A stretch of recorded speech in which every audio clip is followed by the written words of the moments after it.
ఇయాల మూసి పరివాహక ప్రాంతంలో పేదలు ఆక్రమించుకొని ఉన్నారు. జిల్లాల నుంచి వచ్చి ఇల్లు కట్టుకొని ఉన్నారు. రూపాయి కూడబెట్టి గుడిసెలేసుకొని బ్రతుకుతున్నారు. వాళ్ళ పట్ల మానవత్వంతో వ్యవహరిస్తుంది ప్రభుత్వం. మూసి నాలలో ఉన్న శాశ్వత నివాసదారులు ఎవరైతే ఉన్నారో వాళ్ళందరికీ డబుల్ బెడ్రూమ్ ఇల్లు ఇచ్చే బాధ్యత ఈ రాష్ట్ర ప్రభుత్వం తీసుకుంటుంది. దాదాపుగా 11,000 మంది అక్కడ ఇల్లు ఉన్నాయి. ప్రతి వాడికి 11 కాదు, అవసరమైతే 12,000 మంది అయినా ప్రతి వాడికి డబుల్ బెడ్రూమ్ ఇల్లు ఇచ్చి వాళ్ళని ఆత్మగౌరవంతో బ్రతకటట్టు ఈ ప్రభుత్వం పునరావాసం కల్పిస్తుంది. అట్లాంటి కార్యక్రమాలలో ఇవాళ శిక్షణ పొందిన ఈ ఎస్ఐలు ప్రజల సహకారం కోసం మీరు బాధ్యత తీసుకోవాలి. ఈ మహానగరం మీద వరదలు ఉప్పెనై కమ్మేస్తే వేలాది మంది ప్రాణాలు కోల్పోతే ఆనాటి నిజాం సర్కార్ మోక్షగుండం విశ్వేశ్వరయ్యను ఆర్కిటెక్ట్ గా నియమించి 100 కోట్ల రూపాయల నాడు ఖర్చు పెట్టి ఉస్మాన్ సాగర్, హిమాయత్ సాగర్ ను నిర్మించారు. అనంతగిరి కొండల నుంచి వచ్చే వరదల్ని నిలువరించిన నీళ్లను ఈ మహానగరానికి తాగునీటి వసతులుగా ఏర్పాటు చేసింది.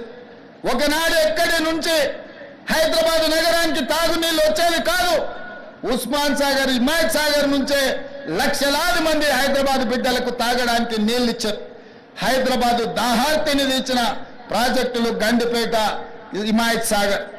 ఇలాంటి ప్రాజెక్టుల చుట్టూతా బాగా సంపాదించుకున్న వాళ్ళు, ఆగర్భ శ్రీమంతులు ఫామ్ హౌజులు కట్టుకున్నారు.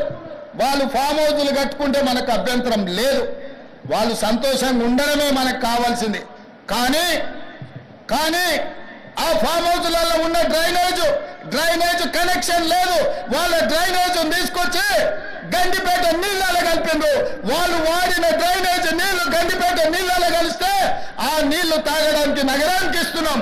నేను అడుగుతున్న మిత్రులారా, ఇవాళ మీరు చెప్పండి, ఎవరో బలిసినోడు కట్టుకున్న ఫామ్ హౌస్ డ్రైనేజ్ నీళ్లు గండిపేట తాగు నీళ్ళలో కలుస్తుంటే ఆ నీళ్ళని నగర ప్రజలకు తాగడానికి ఇస్తే ముఖ్యమంత్రిగా నేను వైఫల్యం చెందినట్టు కాదా? ఒక్కసారి ఆలోచన చెయ్యండి.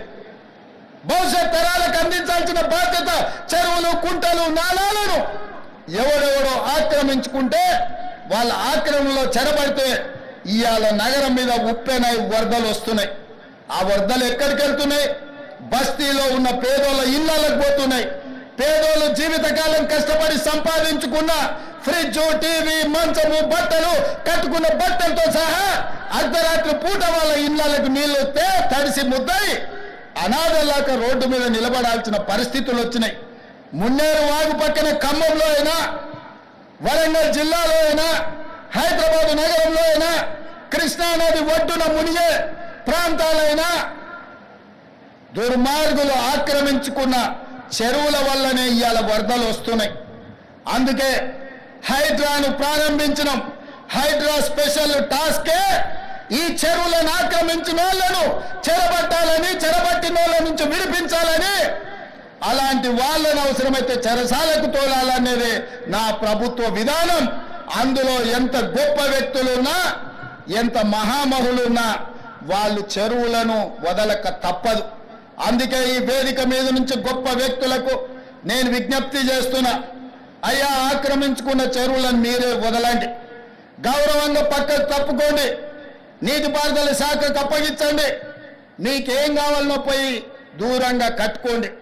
లేకపోతే ఉన్న పలంగా నేల మట్టం కూలగొట్టే బాధ్యత నేను తీసుకుంటా. ఇవాళ ఎఫ్టీఎల్లో కానీ, బఫర్ జోన్లో కానీ, నాలాలలో అక్రమంగా నిర్మాణాలు ఏవైతే ఉన్నాయో వాటన్నిటినీ నిరభ్యంతరంగా మేము తొలగిస్తాం. మీరు ఎక్కడికి వెళ్ళినా, మీరు తాత్కాలికంగా కోర్టుల నుంచి ఏమన్నా తెచ్చుకున్నా న్యాయస్థానాలలో కూడా కొట్లాడి ఆ స్టేలను వెకేట్ చేయించి మీరు ఆక్రమణలు తొలగిస్తాం. ఇదే కాదు, ఇవాళ మూసి ఒకప్పుడు అనంతగిరి నుంచి వచ్చే కృష్ణానది జలాలకు ఒక ఆలవాలం. కానీ ఇవాళ కాలుష్యం అయిపోయింది.